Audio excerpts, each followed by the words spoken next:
Welcome to Miss Clover Mysteries, where every secret leaves a clue. The sun over St. Mary Mead on a bright Saturday in late June did not merely shine, it offered its approval. It warmed the neatly clipped lawn of the vicarage, glinted off the polished copper urns of the tea tent, and cast a benevolent golden glow over the assorted hats, cardigans, and committee ribbons of the village's most respectable inhabitants.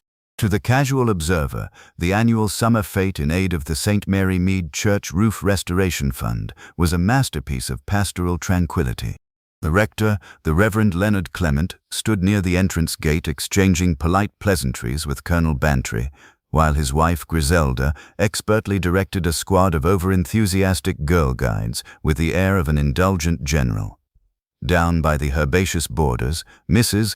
Price Ridley was already deep in critique regarding the runner beans submitted by Mr. Tabb, the village butcher. Yet, beneath the polite hum of village chatter and the distant plink of teaspoons against porcelain, the undercurrents of St. Mary Mead flowed with their usual tireless vigor. Every smile held a history. Every nod carried a footnote of gossip. Seated comfortably in a wicker armchair near the blackberry bushes, with a wicker basket at her feet and a half-finished square of cream-colored wool on her lap, sat Miss Jane Marple. To look at her was to see the very embodiment of harmless elderly gentleness. Dressed in a lavender-sprigged afternoon dress with a soft lace collar and a straw hat secured by a modest pearl-headed pin, Miss Marple adjusted her tortoiseshell spectacles and surveyed the gathering with mild, benevolent interest. Her knitting needles clicked with a soft, hypnotic rhythm, clack, clack, clack, as she watched the local drama unfold before her with the detached pleasure of an ornithologist observing a particularly eccentric flock of chaffinches. A charming turnout, don't you think, Jane? The voice belonged to Miss Caroline Weatherby, who had drifted over from the tombola stall with a plate laden dangerously high with Victoria sponge.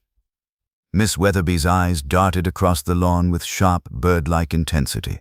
"Indeed, Caroline," Miss Marple replied, her voice soft and carrying the slight, polite tremor of age. "The weather has been exceedingly kind to us this year, and the vicar's zinnias are quite remarkable, are they not?" "Oh, the zinnias are well enough," Miss Weatherby sniffed, lowering her voice and leaning in conspiratorially. "Though one wonders how Mrs. Clement manages to afford such an extravagant display when the parish accounts have been in the red since April. And have you seen who has just arrived?" Miss Marple followed Miss Weatherby's discreet nod toward the lich gate. Entering the vicarage grounds with the confident, slightly theatrical stride of a man who considered himself the most important person in any postcode within a 10-mile radius, was Mr. Arthur Pendleton. Pendleton was relatively new to St. Mary Mead, having purchased the Laurels, a large, somewhat ostentatious Victorian red brick house on the edge of the village, some 18 months prior. Rumor had it that his wealth derived from some unspecified financial ventures in the city, though the exact nature of his business remained delightfully vague. He was a handsome man in his late 40s, with silver-streaked hair, an impeccably tailored linen suit, and a smile that never quite reached his eyes. On his arm was his wife, Clara Pendleton, a nervous, beautifully dressed woman who clutched a silk parasol as though it were a shield against an imminent squall. Hot on their heels came Raymond West, Miss Marple's celebrated nephew, who happened to be visiting for the weekend from his London literary circles. Raymond looked around the vicarage lawn with the exquisite, pained amusement of a man observing a museum of archaic human behavior. "Ah, Aunt Jane," Raymond said, detaching himself from the Pendletons and sauntering over. He bent down to drop a dutiful kiss on her cheek. "Still chronicling the quaint tragedies of parish life? I see Mr. Pendleton has graced us with his presence. One would think a man of such immense self-importance would find a village fete terribly pedestrian." "Hush, Raymond," Miss Marple murmured gently, though a quiet amusement danced in her clear blue eyes. "Mr. Pendleton is a very successful man of business, and successful men, as one learns, are often in great need of relaxation, or perhaps validation." "Validation. More likely," Raymond chuckled, leaning against a rustic garden bench. "The man behaves like a monarch inspecting his fiefdom. Look at him now, holding court by the marquee with Major Palgrave and poor young Dr. Haydock. I swear the very air pressure drops 10 millibars whenever he opens his mouth." Across the lawn, by the entrance to the large white marquee housing the home baking and handicraft exhibits, the group had indeed gathered. Major Palgrave, sun-browned and perpetually on the verge of recounting another dubious tale from his days in colonial service, was gesturing emphatically with a silver-topped cane. Dr. Haydock, the local physician, stood with his hands in his pockets, listening with a look of polite, professional exhaustion. Arthur Pendleton stood dead center, laughing loudly at something he had just said, while his wife lingered a few paces behind, staring intently at the grass. Miss Marple's knitting needles paused for the fraction of a second. Her gaze drifted from Pendleton's expansive gestures down to the hem of his pristine white trousers, then flicked toward the damp earth near the edge of the marquee, where a leaking garden hose had left a patch of dark, rich mud. "Mr. Pendleton," Miss Marple remarked quietly to no one in particular, "does not care for mud." "I beg your pardon, Aunt Jane," Raymond asked, blinking. "Nothing, my dear," Miss Marple replied, her needles resuming their steady cadence. "Just an observation on human vanity. It is quite remarkable how far some people will go to avoid a smudge on their boots, even when surrounded by the very soil that feeds them." Before Raymond could ponder this characteristically elliptical remark, a sharp, sudden commotion broke out near the refreshment tent. It began not with a scream, but with the distinct, terrifying clatter of a heavy wooden folding table collapsing, followed by the shattering of dozens of cups and saucers. A collective hush fell over the vicarage lawn. A cheerful hum of conversation died instantly, replaced by the heavy, humming silence of a summer afternoon suspended in time. From inside the marquee, a young girl, one of the girl guides, stumbled backward into the sunlight, her face drained of all color, her hands pressed tightly over her mouth. Over there," she choked out, pointing a trembling finger toward the inner display rows of the tent. "In the corner, by the jam exhibits."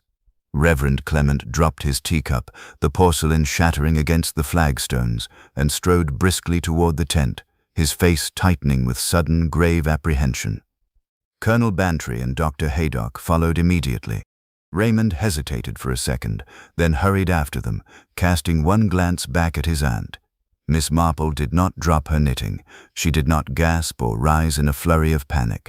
Instead, she laid her wool neatly across her wicker basket, smoothed down her apron with calm, unhurried fingers, and adjusted her spectacles. In the sudden stillness of the afternoon, as the first murmurs of terrified speculation began to ripple through the gathered villagers, Miss Marple let out a soft, almost imperceptible sigh. The village of St. Mary Mead, so orderly and predictable upon the surface, had just been handed a secret, and Jane Marple knew, with absolute certainty, that it was a secret someone had killed to keep hidden. The tranquility of the St. Mary Mead vicarage lawn shattered in the space of a single heartbeat, replaced immediately by that peculiar, electrified paralysis that always accompanied sudden tragedy in a small community. For 3 seconds, nobody moved. The gentle summer breeze rustled the canvas of the refreshment tent, carrying with it the heavy, sweet scent of crushed strawberries and damp grass, now jarringly juxtaposed against the collective dread gripping the assembled parishioners. Then the spell broke. Reverend Leonard Clement, his cassock swirling around his ankles, strode past the collapsed tea table with long, purposeful strides, disappearing into the dim interior of the marquee. Dr. Haydock was right behind him, his professional demeanor snapping into place with the cold efficiency of a surgical instrument being unsheathed. Colonel Bantry brought up the rear. His face flushed a dull, apoplectic purple as he muttered dark, incomprehensible phrases about the state of modern youth and clumsy girls who couldn't be trusted to stack a trestle table without bringing down half the parish crockery. Raymond West, torn between his natural writer's curiosity and a sudden visceral repugnance for real-world horror, hovered near the entrance, craning his neck to see past the broad shoulders of the vicar. Outside, the ripple effect of the discovery radiated outward with terrifying speed, transforming the polite garden party atmosphere into a buzzing hornet's nest of speculation, fear, and morbid fascination. Whispers began to dart from group to group like sparks through dry autumn leaves. Mrs. Price Ridley, dropping her prized runner beans with a dull thud onto the grass, was the first to vocalize what everyone else was thinking. her voice carrying across the lawn with the piercing clarity of a foghorn. "It's an accident," she declared with absolute, unshakable authority to anyone within a 3-yard radius, her bosom heaving with righteous indignation. "Must be some dreadful fault in the marquee poles. I always said to the committee that the timber looked second-rate, bought from that disreputable timber yard over in Much Benham to save a few pennies on the parish budget. Or perhaps poor young Doris tripped over a hamper. Girls these days have no spatial awareness, glued to their wireless sets and cinema magazines instead of watching where they put their feet." Beside her, Miss Caroline Weatherby clutched her handbag to her chest as though protecting it from a pickpocket, her bird-like eyes darting frantically toward the tent flap. "An accident, my dear Mrs. Price Ridley. Nonsense. Did you see the look on the vicar's face as he went in? Men like Leonard Clement do not look like they have just seen a clumsy accident. They look as though they have gazed straight into the pit of purgatory. I heard a distinct sound, not a table breaking, mind you, but a heavy thud, like a sack of flour falling from a hayloft. And you mark my words, where there is a sudden thud in St. Mary Mead, there is generally a very unpleasant explanation behind it." As the murmurs swelled into a chaotic roar of competing theories, the physical space around Miss Jane Marple became the epicenter of a frantic, bewildered congregation seeking anchor. Raymond hurried back from the marquee tent, his face noticeably pale under his London tan, his hands twitching nervously at the cuffs of his blazer. He dropped onto the grass beside his aunt's wicker chair, breathless and visibly shaken. "Aunt Jane," he whispered urgently, leaning in so close that his spectacles nearly bumped against hers. It's not an accident. It's Arthur Pendleton. He's dead. Someone has killed him, right there behind the jam and preserve exhibit, slumped against the shelves of home-baked blackberry jelly. Haydock says it looks like a blow to the back of the head with something heavy and blunt, perhaps one of the old brass-weighted collection boxes from the vestry, or a heavy iron tent peg. It's horrific. The man was standing among us not 5 minutes ago, pompous and arrogant as ever, and now he's lying face down in the sawdust with red jam running across his brand-new white trousers.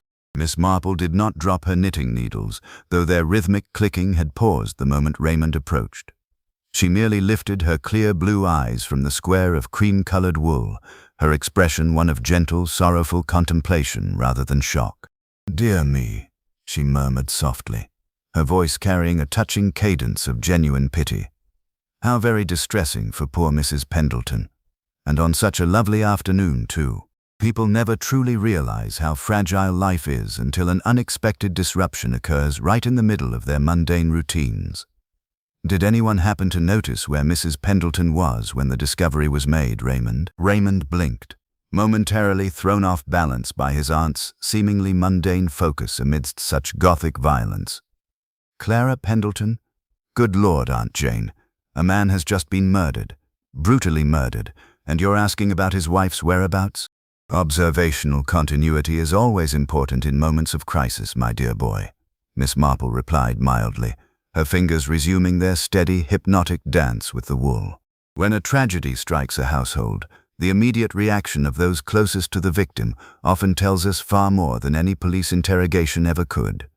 Now, tell me, did she follow the vicar into the tent, or did she remain outside?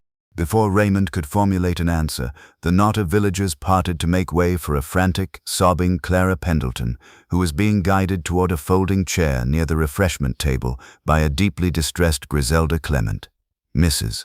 Pendleton's silk parasol was trailing uselessly in the dirt, its ivory handle broken, and her face was entirely devoid of color, resembling nothing so much as a sheet of parchment left out in the rain. "I knew it," she wept hysterically, her hands trembling so violently that she could barely hold the handkerchief pressed against her trembling lips. "I told him we shouldn't have come to this dreadful village fete. Arthur said we had to show our faces, that we had to integrate with the local gentry to secure his position on the parish council. But I knew something terrible was waiting for us here. Everyone hates us. I've seen the way they look at us behind our backs. Mrs. Price Ridley with her venomous tongue, Colonel Bantry treating us like colonial interlopers, and all those whispers about where Arthur made his money in the city. They didn't want us here, and now they've taken him from me." Instantly, the village rumor mill shifted gears with terrifying agility. greedily seizing upon Mrs. Pendleton's hysterical outburst to fuel a fresh wave of sensationalist speculation. Mrs. Price Ridley leaned across the table toward Colonel Bantry, her eyes gleaming with the predatory satisfaction of a gossip who had just struck genealogical gold. "There, you see," she hissed, though she made no real attempt to lower her voice. "I always said there was something deeply shady about Mr. Pendleton's finances. City ventures, indeed. My cousin Eustace, who has lived in London for 40 years and knows every stockbroker from here to Lombard Street, never heard of any Arthur Pendleton in financial circles. It was all a front, smoke and mirrors, debt and deception. And now the past has caught up with him. Some disgruntled business partner from London tracked him down here to St. Mary Mead, bypassed our local constable, and settled an old bloody score right here among the vicar's prize-winning vegetable displays." Colonel Bantry stroked his grey moustache thoughtfully, his initial horror giving way to a gruff, masculine pragmatism. "Humph. Could be, Mrs. Price Ridley, could be. But don't underestimate local tensions either. Pendleton was a pushy fellow, bought the laurels above asking price, tried to bully the council into rerouting the public footpath across his northern boundary, and spoke to the village tradesmen as if they were serfs on an estate. Half the men in St. Mary Mead would have liked to plant a heavy instrument across the back of his skull after a pint at the Blue Boar on a Friday night. Inspector Slack from the constabulary in Much Benham is already on his way, and if I know Slack, he'll have half the village in handcuffs before tea time." Dr. Haydock emerged from the marquee at that moment, pulling off his tweed jacket and tossing it over a folding chair with a heavy, exhausted sigh. He looked around the sea of anxious, terrified faces, his expression grim and professional. He walked directly toward Miss Marple's corner, ignoring the flurry of questions hurled at him by the surrounding parishioners, and stopped just beside her wicker chair. He had known Jane Marple for decades, and while most of the village viewed her as a harmless, inquisitive old spinster with an unhealthy appetite for small-town tittle-tattle, the local physician understood that beneath the lavender-sprigged exterior lay an intellect sharper and more ruthlessly observant than that of any detective Scotland Yard ever sent down on the train. "Well, Jane, Doctor," Haydock said quietly, leaning down so his words wouldn't carry to the hysterical Mrs. Pendleton or the vociferous Mrs. Price Ridley. "It's a nasty business. A single crushing blow to the base of the skull, delivered with considerable force using something cylindrical and heavy, likely one of the cast-iron weights from the old scales used for the produce competition, which was found discarded under the table covered in blood and shortbread crumbs. Death must have been instantaneous, no signs of a struggle, which means he knew his attacker, or at the very least wasn't looking when the blow was struck." Miss Marple paused her knitting once more, looking up at the doctor through her tortoiseshell spectacles with eyes that were terrifyingly clear and devoid of panic. "Thank you, Doctor. That is a very precise detail. No defensive wounds, you say, which implies a high degree of trust, or perhaps an overwhelming distraction that kept him from turning around." "Exactly," Dr. Haydock muttered, running a hand through his thinning hair. "Slack will be here in 10 minutes, and he'll start barking at everyone from the butcher to the vicar. He loves a neat, simple case with an obvious villain." "Inspector Slack is a very energetic man," Miss Marple agreed softly, her knitting needles resuming their gentle clack, clack, clack. "Though energy, unfortunately, is rarely a substitute for patience. People in grief or fear tend to lie with their words, Doctor, but they rarely lie with their habits. And as I was just observing to Raymond, poor Mr. Pendleton was a man who cared deeply about the cleanliness of his boots, which makes it all the more fascinating that the mud on his trouser cuffs didn't match the dry, chalky soil of his own garden at the Laurels." Dr. Haydock stared at her for a long, silent moment, a slow, knowing smile touching the corners of his mouth, before he turned and walked away to meet the screeching sirens of the police inspector's Morris Minor as it careened down the winding lane toward the vicarage gate. The screech of brakes outside the lich gate announced the arrival of Inspector Slack, a man whose professional philosophy could be summed up in 3 words: speed, volume, and suspicion. He didn't merely enter the St. Mary Mead vicarage garden, he occupied it, striding past the terrified girl guides and brushing aside Reverend Clement's polite greeting with a dismissive wave of a leather-gloved hand. Slack was a stout, red-faced man with a bristling moustache, and an expression that suggested he viewed every citizen south of London as a hardened criminal waiting for an alibi. Behind him trotted Sergeant Lake, a thin, notebook-wielding shadow whose primary function seemed to be nodding vigorously at everything his superior uttered. "Right. Clear the area, please. Everyone back toward the lawn. Keep off the grass near the marquee flap." Inspector Slack's voice boomed across the vicarage grounds, scattering the cluster of gossiping parishioners like startled sparrows. He marched straight into the canvas pavilion, trailed by Dr. Haydock, leaving the assembled villagers to mutter indignantly among themselves about police overreach and the utter lack of respect shown to the rector's prize-runner Beans. Seated in her wicker chair beneath the shade of the weeping beech tree, Miss Jane Marple did not join the exodus back toward the tea tables. Her knitting needles maintained their tranquil metronomic cadence, clack, clack, clack, while her clear blue eyes observed the flurry of police activity with mild, grandmotherly detachment.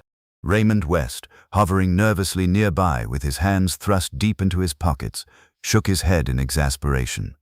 "Look at him," Raymond muttered, watching Slack gesticulate wildly at a blood-stained iron scale weight near the jam display. "The man is a theatrical buffoon. He'll arrest the first person who looks at him sideways, beat a confession out of them through sheer exhaustion, and call it justice. It's positively medieval, Aunt Jane. How can you sit there so calmly when a grotesque murder has been committed not 50 yards from where we were sipping elderflower wine?" Miss Marple paused her work for a fraction of a second, smoothing a length of cream-colored wool over her knee with gentle, unhurried fingers. "Inspector Slack is certainly a very energetic officer, my dear Raymond," she replied softly, her voice carrying a sweet, placating cadence. "Energy is a wonderful asset in youth, though it can occasionally lead one to confuse motion with progress. Human nature, you see, is rather like a tangled skein of wool. If you pull too hard and too fast in a fit of temper, you merely tighten the knots. But if you sit quietly, watch the individual threads, and wait for someone else to make a clumsy tug, the entire pattern reveals itself quite naturally." Raymond sighed, accustomed to his aunt's quaint domestic metaphors, yet unable to shake the unsettling feeling that beneath her deceptively mild exterior, she was processing the tragedy with a terrifying clarity that completely eluded Scotland Yard. Inside the cordoned-off marquee, Inspector Slack was already arriving at sweeping, grandiose conclusions. He stood over Arthur Pendleton's lifeless body, with his legs planted wide apart, hands on his hips, nodding sagely to Sergeant Lake. "Clear-cut, Lake. Absolutely textbook," Slack announced in a carrying whisper that easily drifted through the canvas walls to the ears of the listening parishioners outside. "Look at the victim. Flashy dresser, big city spender, throwing his weight around a quiet country parish. Men like that don't make enemies locally. They make enemies in high-stakes financial dens in the city of London. Someone tracked him down, followed him to a village fete where security is lax, and settled a debt in blood. A professional hit, executed with a convenient implement found right here among the church property. We'll wire Scotland Yard for his financial records by nightfall, pick up his London associates, and wrap this case up before Tuesday." Dr. Haydock, leaning against a stack of empty folding chairs with his arms crossed over his chest, let out a dry, cynical cough. "A professional hit, Slack? Really? You think a hardened international assassin traveled all the way down to St. Mary Mead, waited behind a table of homemade blackberry jam, and bludgeoned a man with a rusty, cast-iron scale weight normally used for weighing gooseberries? Good heavens, man, even for you, that stretches credulity past its breaking point. A professional doesn't improvise with farm equipment." Slack turned sharply, his face darkening with professional pride. "And what would you know about it, Doctor? Pathologists deal in tissue and bone, police work deals in motive and character. Pendleton was a fraud, and frauds get what's coming to them.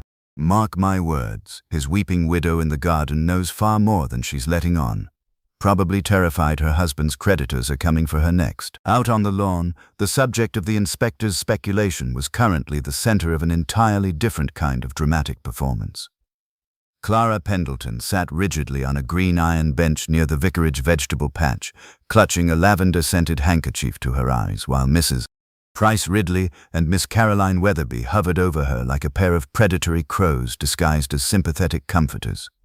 "You mustn't let that dreadful policeman bully you, my dear," Mrs. Price Ridley was saying, her voice dripping with a toxic blend of false sympathy and insatiable curiosity.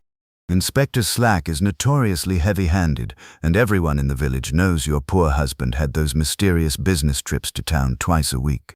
Naturally, people will talk. They always do when a man buys the laurels with no visible source of honest income and keeps his desk locked at all hours. You should tell us everything right now, before the police start rummaging through your private letters and bank statements. Was it someone from London? Some desperate business associate who lost money in those shady ventures of his?" Mrs. Pendleton lowered her handkerchief just enough to reveal eyes red-rimmed from weeping, though a sudden, hard flash of defensive anger darted across her pale features. "Arthur's business affairs were entirely legitimate, Mrs. Price Ridley. No matter what malicious rumors you and your gossiping friends choose to invent over tea at the rectory. He was an investor, a man of vision, and if he kept his desk locked, it was simply to protect proprietary documents from prying eyes. Not that anyone in this insular, miserable little village would understand the pressures of modern commerce." From her wicker chair across the lawn, Miss Marple watched the exchange with mild, unblinking interest, her knitting needles resuming their steady rhythm. She noted the exact angle of Mrs. Pendleton's posture, the defensive rigidity of her shoulders, and, most importantly, the precise way her trembling fingers gripped the ivory handle of her broken parasol. Not with the clumsy panic of a grieving widow, but with the controlled tension of a woman guarding a closely held secret. "People in deep shock," Miss Marple murmured quietly to herself, her voice so low that even Raymond, standing right beside her, barely caught the words, "Do not defend their late husband's filing habits with quite such venomous precision. Grief mourns the person. Guilt or fear of exposure protects the paper trail." Raymond blinked, turning his gaze from the dramatic scene at the bench back to his aunt. "Did you say something, Aunt Jane?" he asked, running a hand through his hair. "Only that human nature is endlessly fascinating, my dear," Miss Marple replied smoothly, offering him a sweet, beatific smile. "Take poor Mrs. Pendleton, for instance. She insists her husband was an innocent victim of malicious village gossip, yet her eyes keep straying toward the rear windows of the laurels across the lane, as though she expects someone to start burning documents before the police arrive. It is a very specific kind of anxiety, quite distinct from sorrow." Before Raymond could ponder the profound implications of his aunt's observation, Inspector Slack marched out of the marquee, his face flushed with the triumphant self-importance of a man who believed he had solved the crime before tea. He strode directly toward Miss Marple's corner, treating her with the patronizing indulgence one might accord to a harmless village pet blocking a thoroughfare. "Morning, Miss Marple," Slack said briskly, nodding once without breaking his stride. "I'd advise you and your guests to pack up your knitting and head home shortly. We've got a murder investigation underway, and the vicarage grounds will be cordoned off for forensics. Clear-cut case of financial retribution, if you ask me. Victim was living beyond his means, shady city dealings, and someone came down from London to settle an account. Nothing for a nice old lady to worry her head about." Miss Marple looked up through her tortoiseshell spectacles, her expression the very picture of deferential, elderly humility.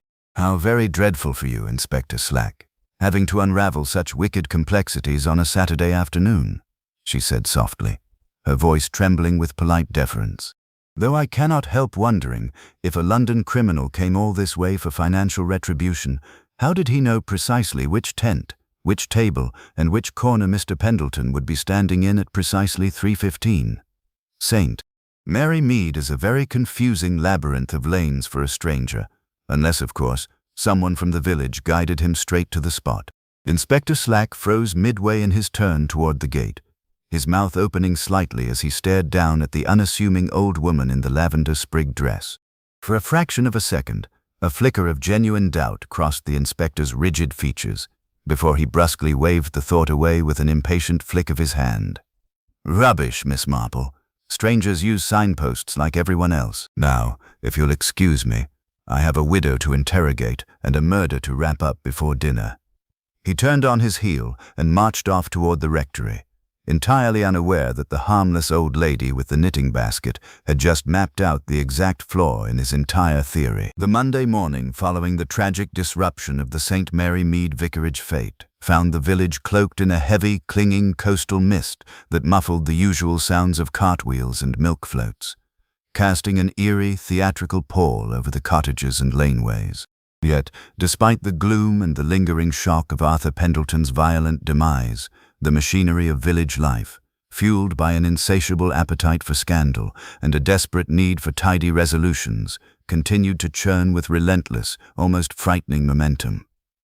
By 9 o'clock, the blue and white police cordons fluttering around the perimeter of the vicarage marquee had become the primary local landmark, drawing small, whispering clusters of parishioners who lingered by the lich gate as if waiting for the curtain to rise on the second act of a sensational West End melodrama. Inside the local constabulary's temporary headquarters at the back of the Blue Boar, Inspector Slack was already hard at work constructing the narrative he intended to present to the coroner in Scotland Yard. A narrative that relied entirely on convenience, a neat confession, and a single, highly cooperative suspect who conveniently fit every preconceived prejudice the inspector possessed regarding outsiders and financial opportunists. Seated in her familiar wicker armchair by the bow window of her cottage parlor, Miss Jane Marple watched the mist roll across her herbaceous borders with the detached, analytical patience of a seasoned botanist examining a rare specimen under a magnifying glass. Her nimble fingers maintained their quiet, rhythmic dance, clack, clack, clack, transforming a length of soft grey wool into a child's winter scarf, though her mind was miles away from domestic crafts. The front gate clicked open with a familiar, rusty squeak, and Raymond West strode up the gravel path, his trenchcoat collar turned up against the damp morning air, his expression a turbulent mix of righteous indignation and breathless excitement. Without waiting for a formal invitation, Raymond pushed open the front door and strode straight into the parlor, dropping his leather gloves onto the mahogany sideboard with an irritated thud. "It's an absolute outrage, Aunt Jane," Raymond announced, pacing restlessly across the Persian rug while running a hand through his tousled hair. "Inspector Slack has officially arrested young Robert Tabb, the butcher's 22-year-old nephew who helps out with the village deliveries, and is treating the entire affair as a closed, solved case. Can you believe the sheer bureaucratic idiocy of it? A man is murdered in cold blood with an iron scale weight, and the police constabulary's grand solution is to lock up an innocent, simple-minded lad whose only crime is that he happened to owe Pendleton £4 for a disputed meat bill and was seen arguing with him behind the marquee 10 minutes before the body was discovered." Miss Marple did not stop her knitting, nor did her expression register the slightest trace of surprise. She merely slowed the tempo of her needles slightly, lifting her clear blue eyes to look at her agitated nephew through her tortoise-shell spectacles. "Robert Tabb has been arrested, you say?" she murmured softly, her voice carrying that sweet, sympathetic cadence that always masked a razor-sharp mental calculation. Dear me, how very convenient for everyone who wishes to avoid looking any deeper into the matter. Robert is a good-natured boy, though perhaps a trifle hot-headed when his uncle's accounts are questioned, and his habit of speaking loudly without thinking makes him an exceptionally vulnerable target for an ambitious policeman in a hurry. "Tell me, Raymond, did Inspector Slack actually find any material evidence linking the poor boy to the crime, or is he relying entirely on the heated argument by the jam exhibits and the unpaid meat bill?" Raymond groaned, collapsing into a chintz armchair opposite his aunt and throwing his hands up in despair. "Evidence? Slack doesn't know the meaning of the word. He found a butcher's receipt in Pendleton's coat pocket bearing Robert's signature, and 3 different villagers, led by that formidable battle-axe Mrs.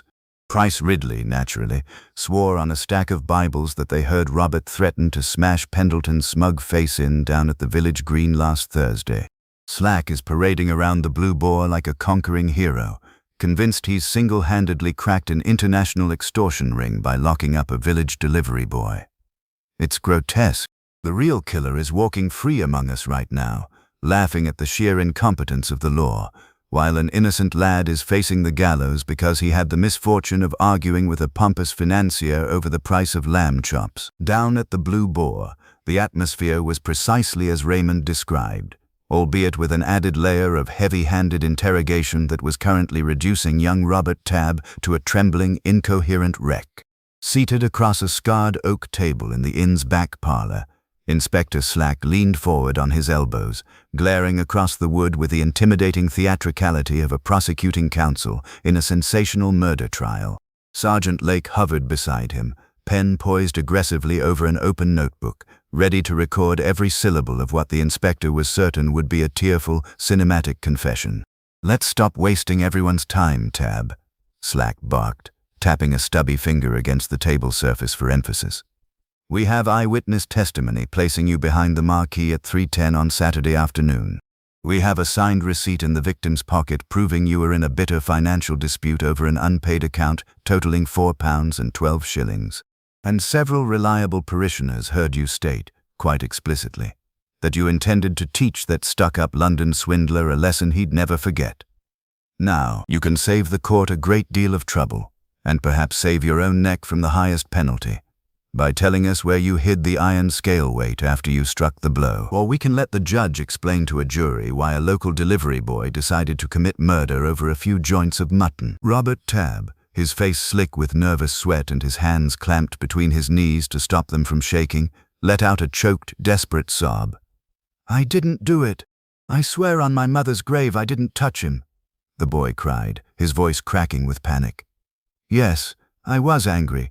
Who wouldn't be? Pendleton came into the shop last week, threw my uncle's ledger across the counter, called us rural thieves, and threatened to have our license revoked through his influential friends on the county council. I went behind the marquee on Saturday to drop off a hamper of extra scones for the vicar's tea table, and I saw him standing there arguing with someone else. Someone well-dressed, in a light-colored suit, holding a silver-topped cane. And when I walked past a minute later, Pendleton was already lying in the sawdust. I didn't see who hit him, and I never touched the scale weight. You've got to believe me, Inspector. I'm innocent." Slack scoffed loudly, leaning back in his chair with an air of supreme dismissive self-satisfaction. "A convenient phantom in a light-colored suit, eh? How very imaginative, Tabb. Every criminal caught red-handed always invents a mysterious stranger to take the blame. It's practically Chapter 1 in the Amateur's Handbook."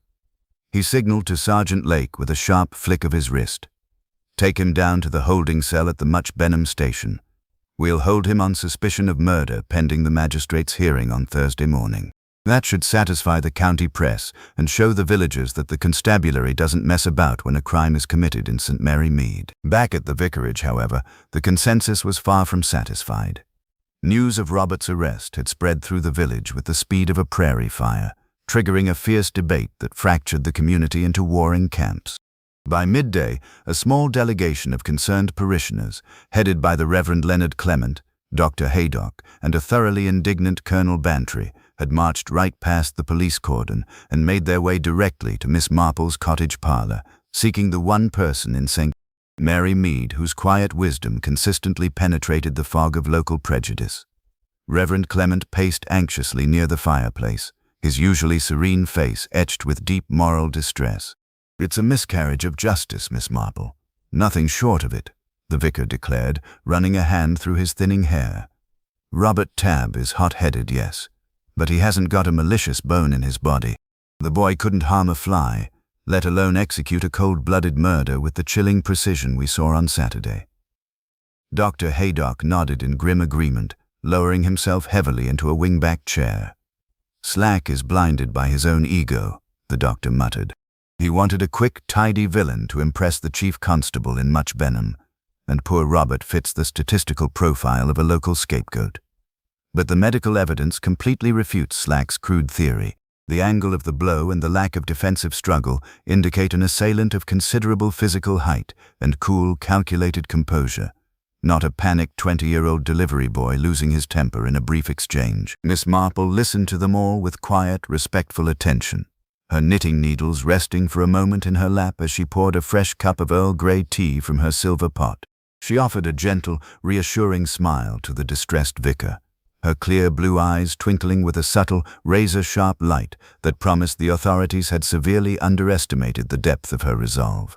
"Thank you, gentlemen, for sharing your observations," Miss Marple said softly, her voice carrying an absolute, unshakable serenity that instantly calmed the frantic room.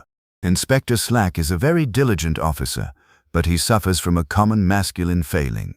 He looks at the loudest noise in the room and assumes it must be the source of the music. A young boy shouting about an unpaid meat bill makes a wonderful theatrical distraction for a policeman who wishes to close a case before Tuesday tea. But as I observed to Raymond earlier this morning, human nature never acts without a deeper, hidden motive. And the person who struck Arthur Pendleton behind the jam exhibits was not a panicked apprentice settling a petty debt. They were someone who stood to lose far more than £4 and 12 shillings if Mr. Pendleton's locked desk at the Laurels was ever opened by the authorities. Colonel Bantry stopped stroking his moustache and stared at her, his eyes widening in sudden comprehension. "Good Lord, Jane. Are you saying someone in this village had a secret buried in that house that Pendleton was holding over their head?" Miss Marple picked up her knitting needles, her fingers resuming their steady, rhythmic clack, clack, clack as a quiet, enigmatic smile touched the corners of her mouth.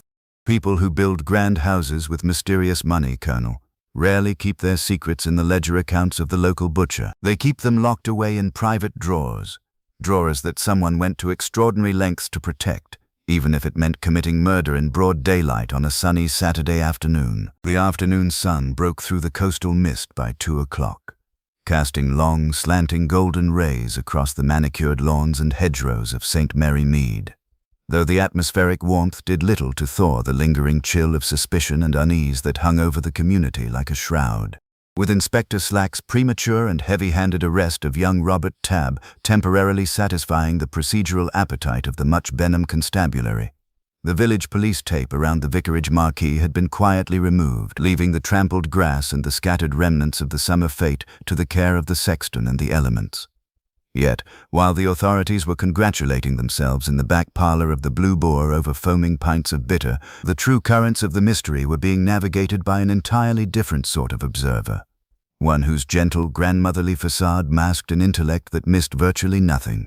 Seated at her mahogany writing desk by the front window of her cottage, Miss Jane Marple had laid aside her knitting for the moment, focusing instead on a small, seemingly insignificant object resting upon a square of white linen napkin.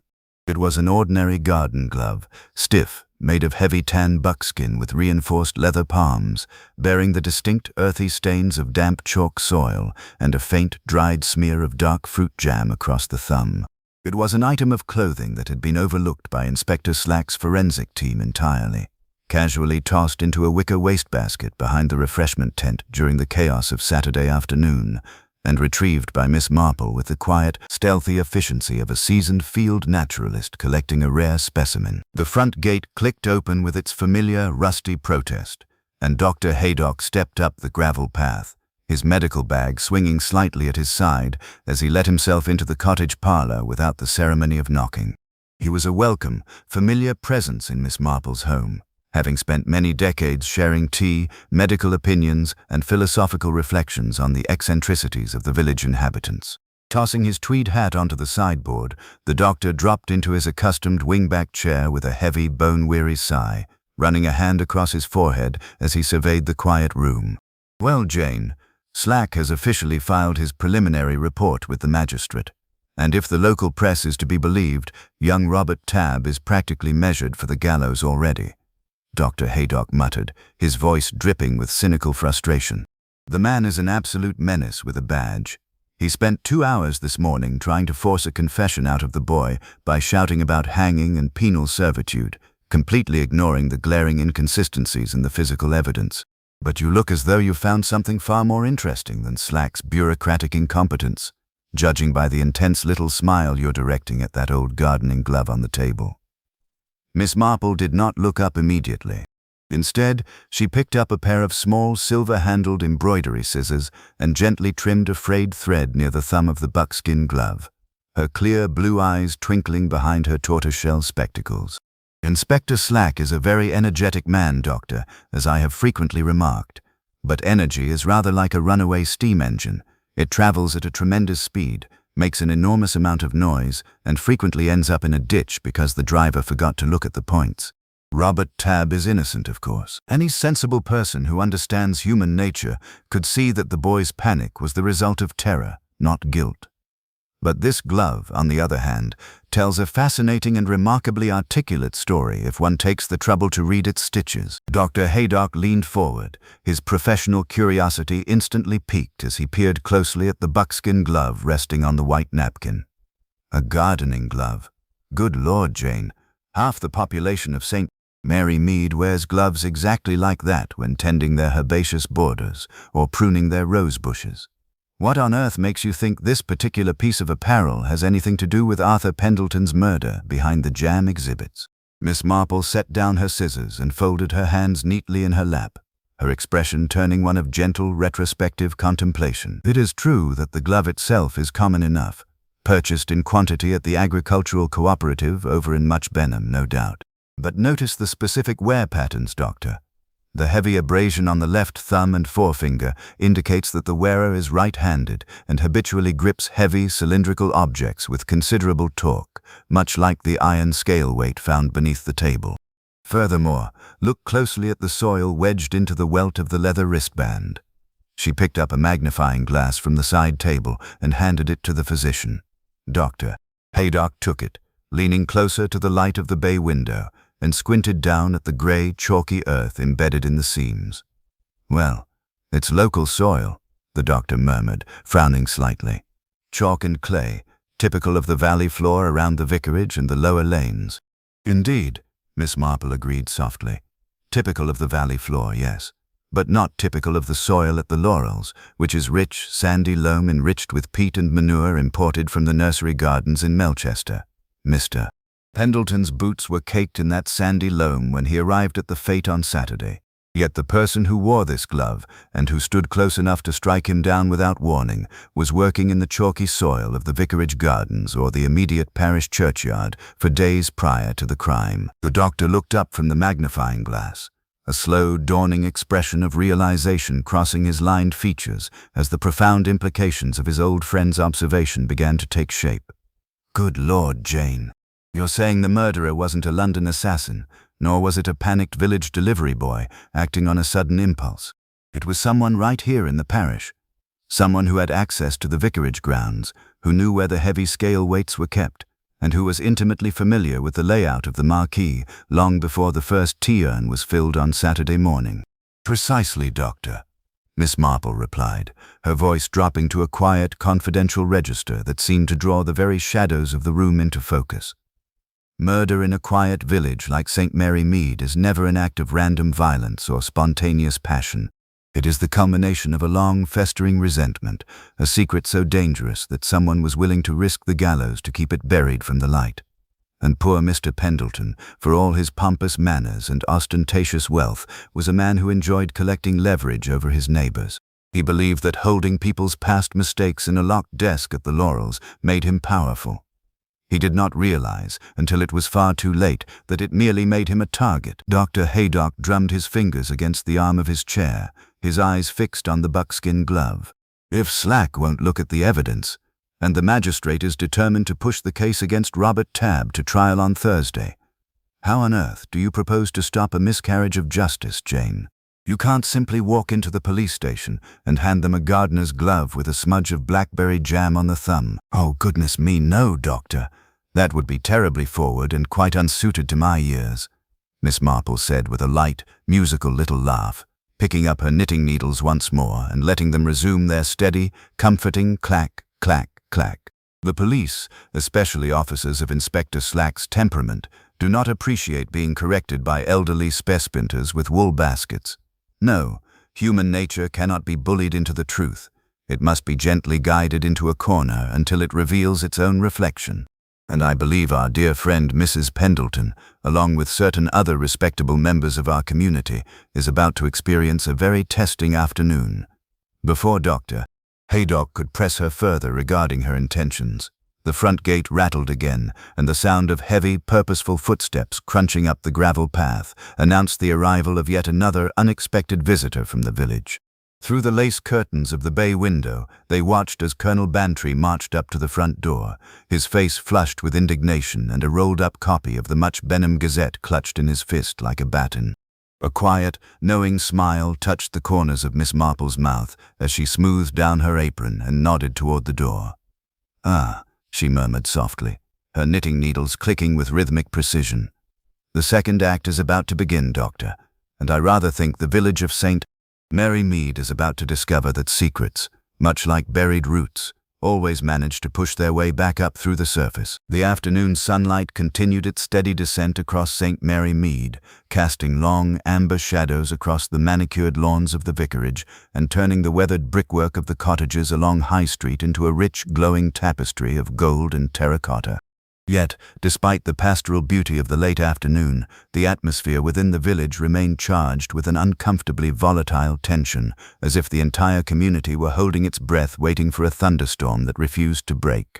Inside the comfortable parlor of Miss Jane Marple's cottage, the arrival of Colonel Bantry had injected an immediate, bracing dose of military urgency into the parlor's quiet domesticity.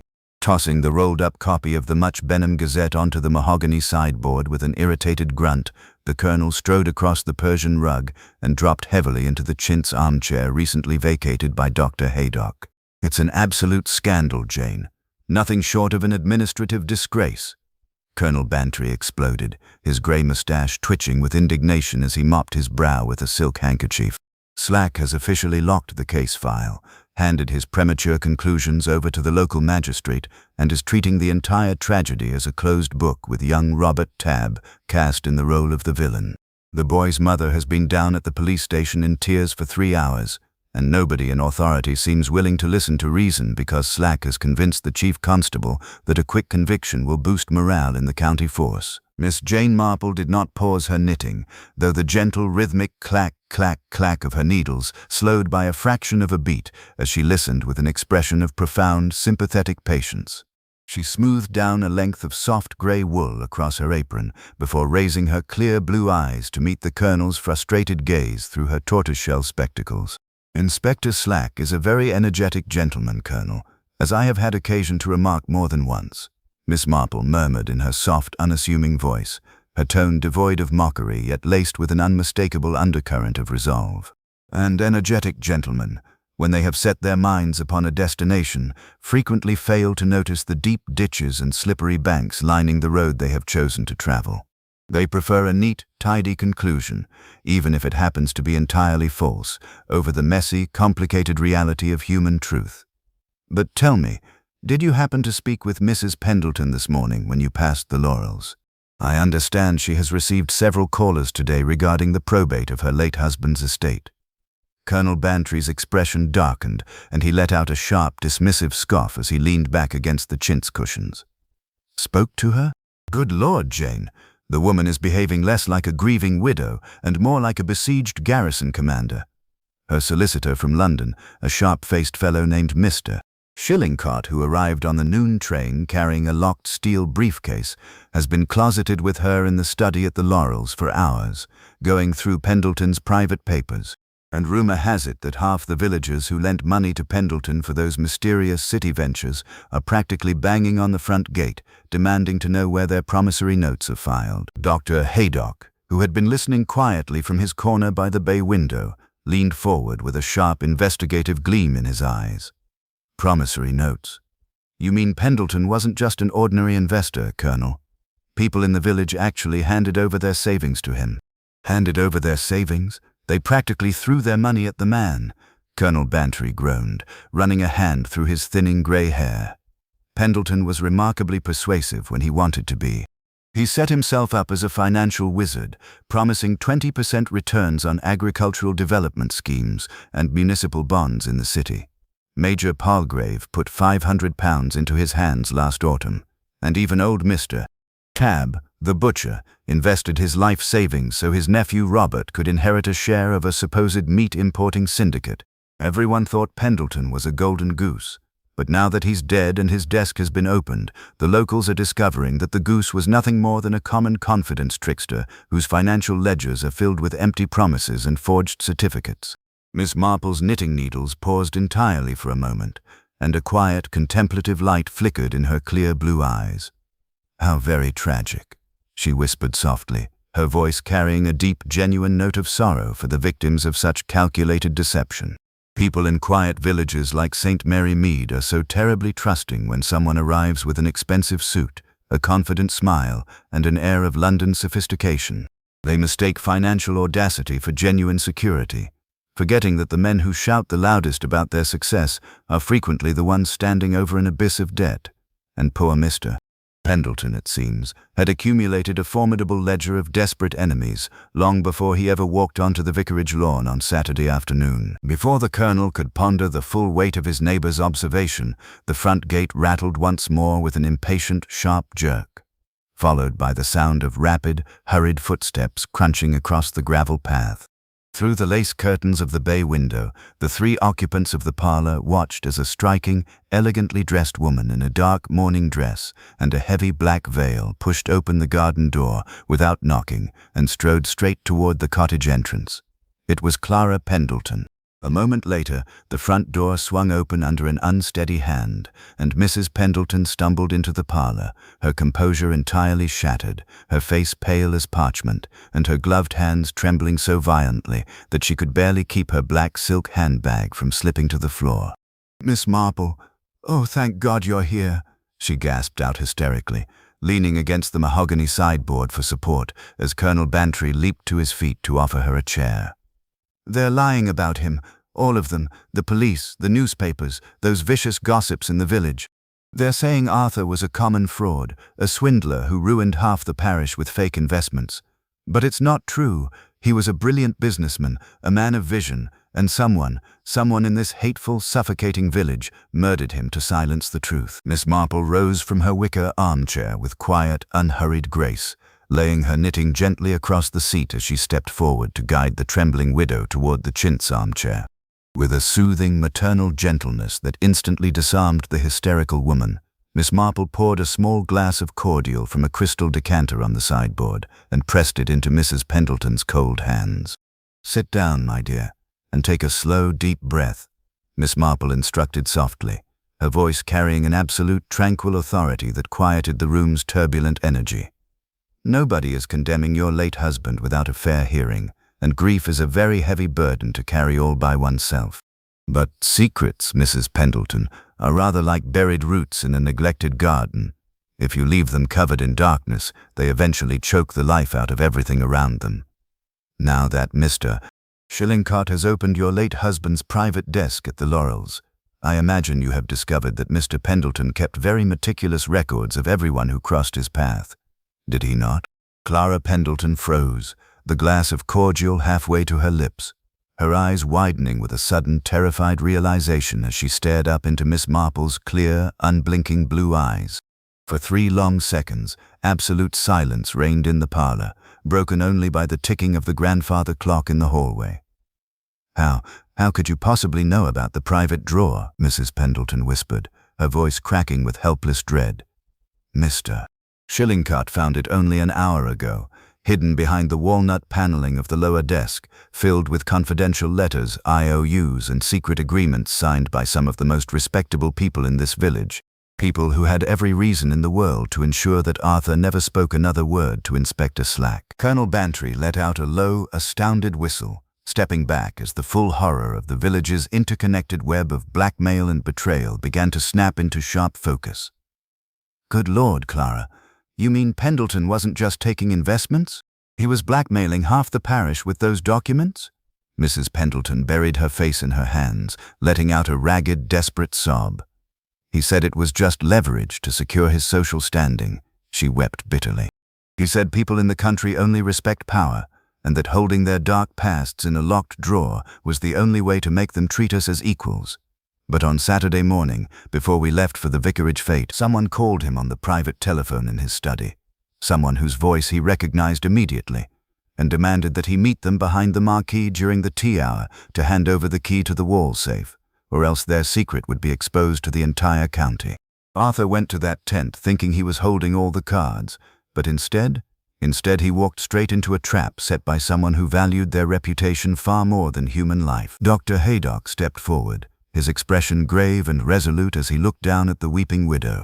"Did he mention who called him, Mrs. Pendleton? Did he give any indication of who was on the other end of that line?" Clara Pendleton shook her head miserably, her shoulders shaking with grief. No. He just grabbed his grey tweed jacket, muttered something about putting an arrogant fool in their place, and walked out the front door. And 20 minutes later, he was dead in the sawdust. Miss Marple stood quietly beside the mantelpiece, her hands clasped neatly over her apron, her clear blue eyes reflecting the warm glow of the afternoon sun as it dipped toward the horizon. The puzzle pieces, scattered across St. Mary Mead like autumn leaves, were finally falling into their precise, inevitable places. She looked toward the colonel and the doctor, a quiet, knowing smile touching her lips. The police inspector believes that a murder in a quiet village is always committed by an outsider seeking financial retribution, Miss Marple said softly, her voice carrying the absolute, unshakable certainty of a master chess player preparing to make the final, decisive move. He looks for villains in the dark alleys of the city, forgetting that the most dangerous monsters are frequently those who sit beside us in church on Sunday morning, wearing a clean collar, a polite smile, and an impenetrable mask of absolute respectability. But Inspector Slack is about to learn a very valuable lesson in human nature, because tomorrow morning, when the magistrate convenes to review Robert Tabb's case, we are going to present him with an audience he entirely forgotten to invite, and a murderer who will finally discover that secrets in St. Mary Mead can never stay buried forever. The Tuesday morning sun broke over St. Mary Mead with an aggressive, unrelenting brilliance that seemed almost mocking in its cheerfulness, casting sharp, uncompromising shadows across the whitewashed walls of the village constable's station and the austere stone facade of the Much Benham Magistrates' Court 3 miles down the valley. Inside the cramped, wood-paneled courtroom, an atmosphere of suffocating tension hung suspended in the dust motes dancing through the sunbeams streaming high Gothic windows. Inspector Slack was firmly in his element, radiating an aura of triumphant, peacocking self-satisfaction as he conferred in sharp, carrying whispers with Sergeant Lake beside the prosecution table. To all outward appearances, the legal machinery of the county was operating with clockwork precision.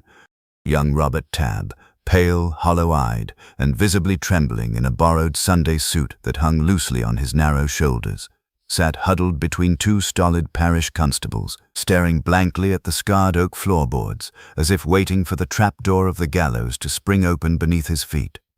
The local press corps, represented by an eager young reporter from the Much Benham Gazette with a fresh pad and an incessantly clicking fountain pen, was scribbling furiously, capturing every nuance of what the county editor had already titled The Tragedy at the Vicarage, Justice for the City Swindler. Yet, seated quietly on a hard wooden bench near the back of the gallery, half hidden behind the broad, imposing shoulders of Colonel Bantry and the calm, professional reassurance of Dr. Haydock, sat Miss Jane Marple. Dressed in her familiar lavender-sprigged afternoon dress with a soft lace collar and a straw hat secured by her modest pearl-headed pin, she held a wicker basket containing her knitting on her lap, her needles clicking with a steady hypnotic cadence, clack, clack, clack, that seemed to mock the solemn theatrical gravity of the judicial proceedings unfolding before them. The magistrate, Sir Humphrey Platts, a retired colonial judge whose patience with rural criminality was notoriously thin and whose preference for swift, uncomplicated verdicts matched Inspector Slack's ambitions down to the letter, adjusted his half-moon spectacles and cleared his throat with a dry, papery rasp that silenced the murmuring gallery instantly. "We are here this morning," Sir Humphrey announced, his voice echoing authoritatively off the oak paneling, "to review the committal proceedings in the matter of the Crown versus Robert Tabb, charged with the willful murder of Arthur Pendleton during the parish fete at St. Mary Mead on Saturday afternoon. Inspector Slack, you may summarize the case for the prosecution." Inspector Slack sprang to his feet with alacrity, buttoning his tunic with theatrical flair and striding toward the center of the well with the practiced swagger of a seasoned prosecutor addressing a jury. "Thank you, Your Worship," Slack began, pitching his voice to resonate across every corner of the courtroom. "The case presented by the constabulary is a masterclass in clear-cut circumstantial logic. We have established beyond any shadow of a doubt that the accused, Robert Tabb, harbored a deep, violent resentment toward the deceased arising from a disputed commercial debt amounting to £4.12. We have eyewitness testimony placing the accused behind the marquee at precisely 3:10 on the afternoon in question. mere minutes before the fatal blow was struck. Furthermore, we have recovered a signed receipt in the victim's pocket bearing the defendant's signature, alongside multiple depositions from respectable parishioners swearing that the accused uttered explicit threats of physical violence against Mr. Pendleton only 48 hours prior to the crime. The motive is clear, the opportunity is proven, and the weapon, an iron scale weight bearing traces of the victim's blood, was discovered discarded within 10 yards of the suspect's delivery cart. The Crown requests a formal committal for trial at the upcoming assizes without delay. A murmur of grim satisfaction rippled through the front rows of the gallery, where Mrs. Price Ridley and Miss Caroline Weatherby sat nodding sagely to one another, entirely convinced that their village had been successfully purged of its most dangerous element. Sir Humphrey Platts nodded slowly, dipping his quill into an inkwell with an air of terminal finality. A remarkably thorough and concise presentation, Inspector Slack. Unless the defense has any extraordinary revelations to offer, which appears highly unlikely given the overwhelming weight of the physical testimony, this court is prepared to issue an immediate committal order. The magistrate's hand hovered over the parchment, his quill poised to sign away young Robert Tabb's future, when a soft, polite cough drifted up from the rear benches of the gallery. It was not a loud cough, nor was it particularly aggressive. It possessed that distinct, fragile quality peculiar to elderly ladies navigating a drafty room. Yet the entire courtroom seemed to freeze instantly. Sir Humphrey paused, blinking over his spectacles in mild irritation as he searched the gallery for the interruption. "Who goes there? Identify yourself, please," the magistrate demanded, his voice ringing with judicial disapproval. From behind Colonel Bantry's broad back, Miss Jane Marple stood up with quiet, unhurried grace. She smoothed down her lavender skirt, adjusted her tortoiseshell spectacles with trembling fingers, and offered the magistrate a sweet, deferential smile that completely disarmed the courtroom's rigid formality. "Forgive me, Your Worship, for interrupting such a dignified and well-ordered proceeding," Miss Marple said softly, her voice carrying an exquisite melodic clarity that reached every ear in the room without the aid of a magistrate's amplifier.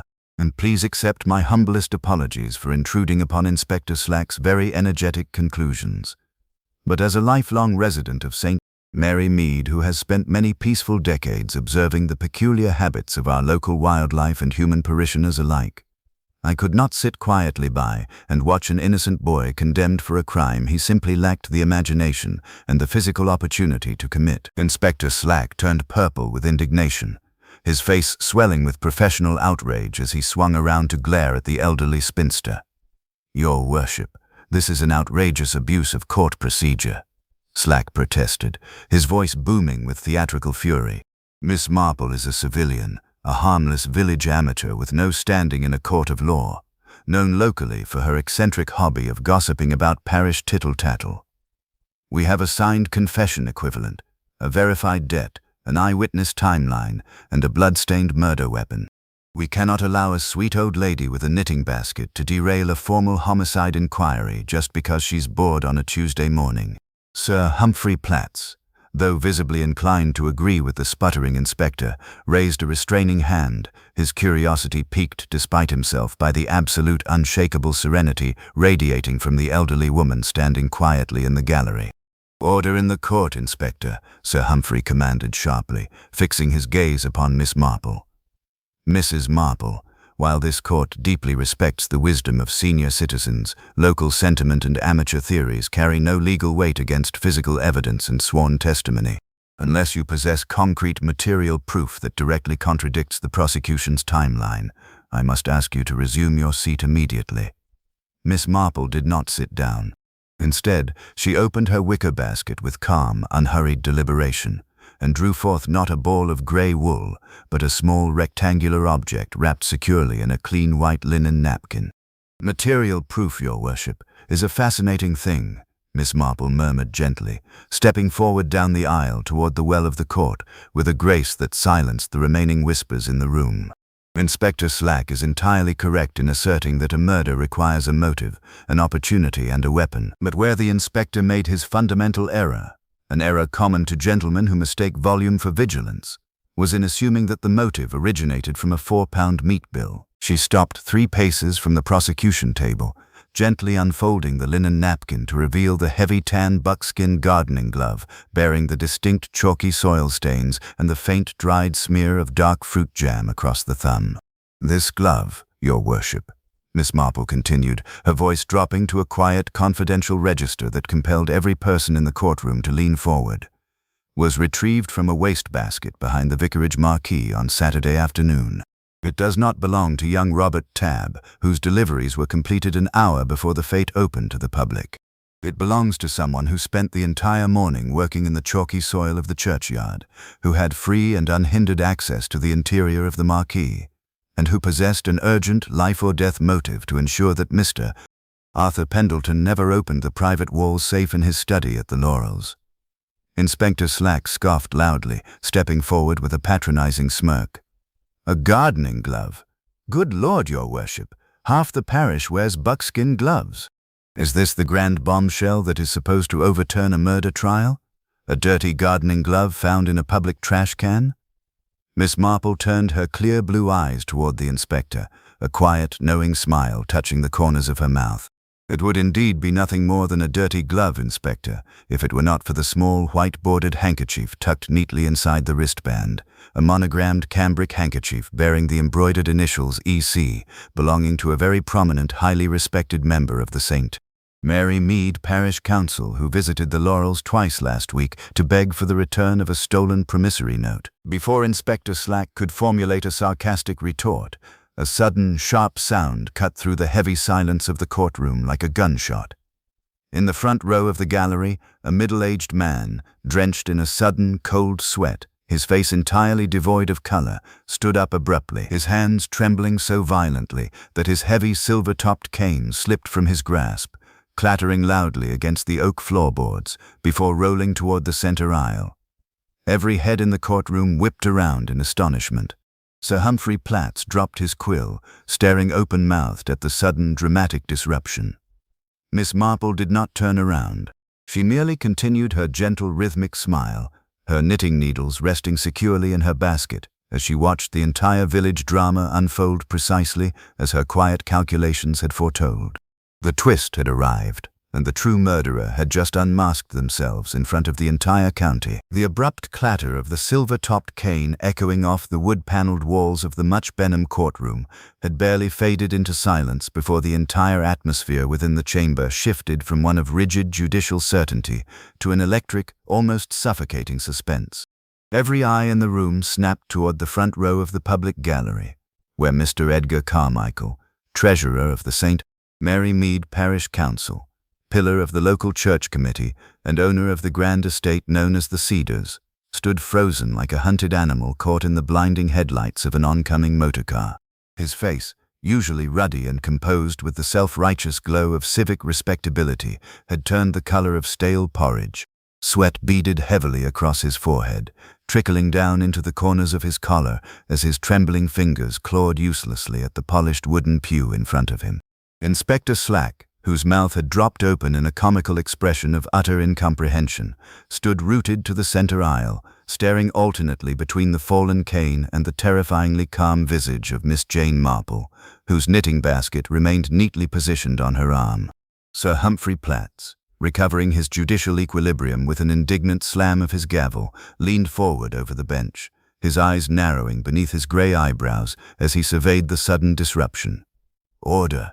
Absolute order in this court," the magistrate thundered, his voice ringing against the Gothic arches. "Mr. Carmichael, explain yourself this instant.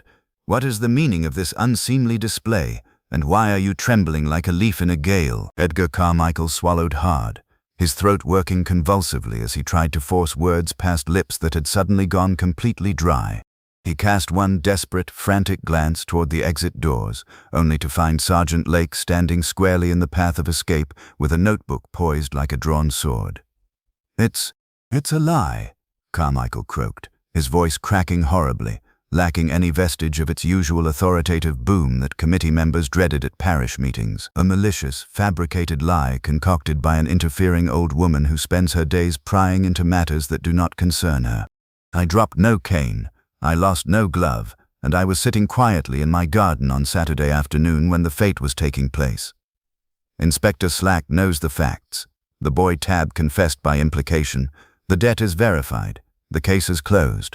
But even as the words spilled from his mouth, they sounded hollow and desperate, echoing with the distinct, pathetic ring of a drowning man thrashing at empty air.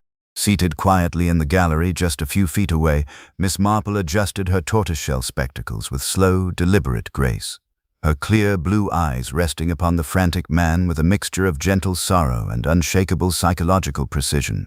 She knew, as any keen observer of human nature understood, that a guilty man under intense pressure does not defend himself with logic. He defends himself with panic, and panic is a volatile chemical that invariably detonates the moment a subtle flame is brought near. Miss Marple did not raise her voice, yet her soft, melodic tones carried effortlessly across the silent courtroom, cutting through Carmichael's frantic denials like a surgeon's scalpel through thin linen. "Mr. Carmichael has always been a remarkably orderly gentleman," Miss Marple remarked quietly, addressing the magistrate with a polite, deferential inclination of her head. "His rose garden at the Cedars is the envy of the entire parish, and his accounts as parish treasurer were balanced down to the very last penny, until approximately 18 months ago, when a series of unfortunate agricultural investments in the city resulted in a catastrophic loss of church restoration funds entrusted to his care. It was a terribly human mistake, of course. Men of high social standing frequently find themselves dazzled by the promise of rapid wealth, forgetting that borrowed money must eventually be accounted for. And when Mr. Arthur Pendleton arrived in St. Mary Mead last year and purchased the laurels, he brought with him not only ostentatious wealth, but an uncanny talent for discovering the secret financial vulnerabilities of his new neighbors. Mr. Pendleton did not blackmail people out of sheer malice, Your Worship.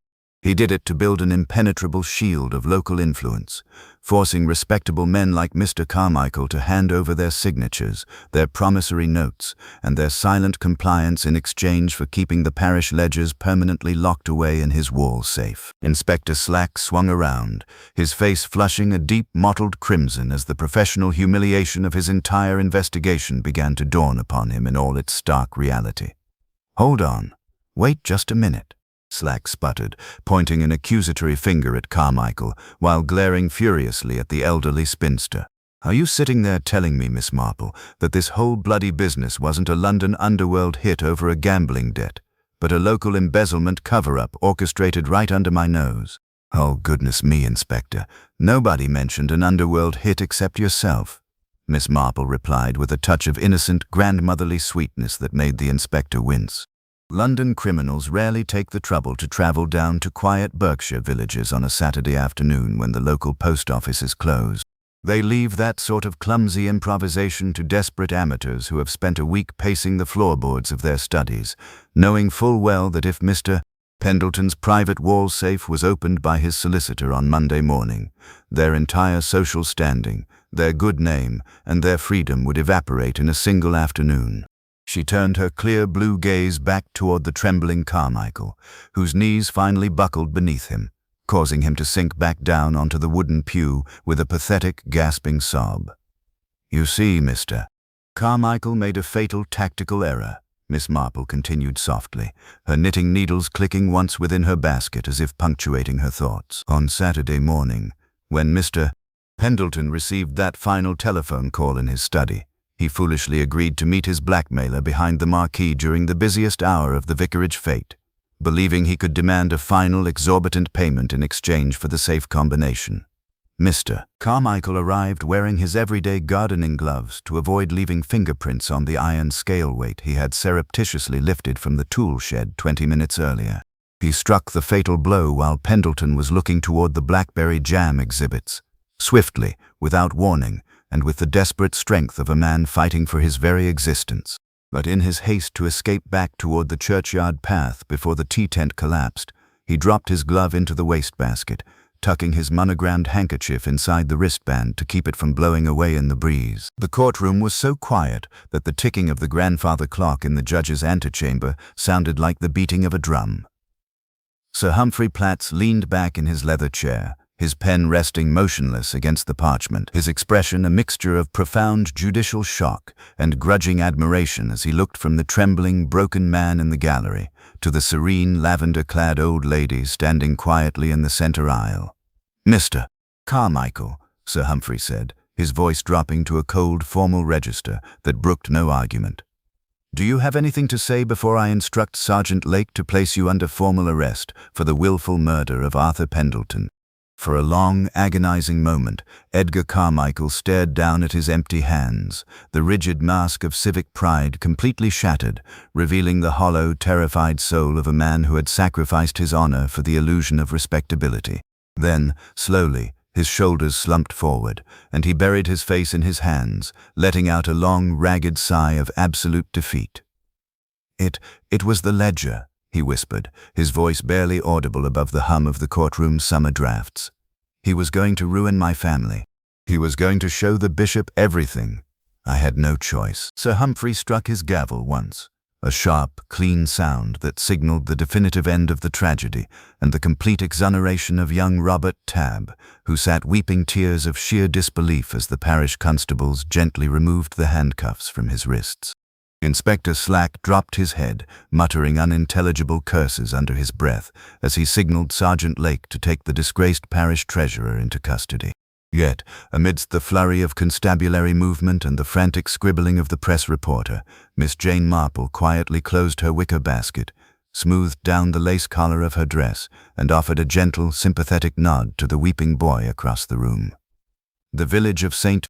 Mary Mead had survived its darkest hour, and human nature, in all its complex, shadowed glory, had once again yielded its secrets to the quiet, unassuming wisdom of an elderly lady who understood that true justice is never found in the loudness of an accusation, but in the patient, unblinking observation of the human heart. The afternoon shadows had lengthened across the manicured lawns of St. Mary Mead by the time the motor car carrying Miss Jane Marple turned in past the familiar white gates of her cottage, bringing her back from the tumultuous events of the Much Benham Magistrates' Court.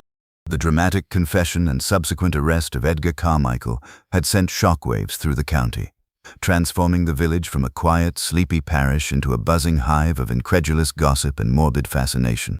Yet, as Miss Marple stepped out of the vehicle with quiet, unhurried grace, her wicker basket balanced securely on her arm, the tumultuous excitement of the outside world felt miles away.